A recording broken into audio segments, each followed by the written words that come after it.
Hello guys, today we're gonna see how to buy an Amazon Prime Video premium subscription on iPhone. This is really easy. The first step we're gonna do, we're going to our browser, our mobile app browser. In this case is Safari, and right here we're gonna type primevideo.com. Once we are here, we're gonna click this button right here uh, to start your free trial, or of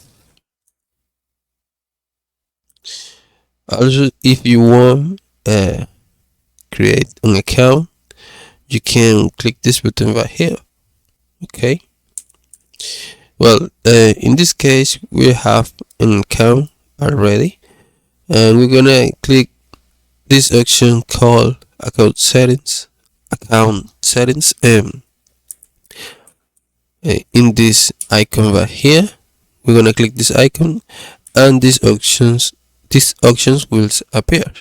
We're gonna click this one, and then right here we're gonna set a payment method to buy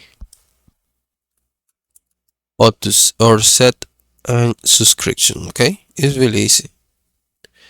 If this video was helpful, please comment and subscribe.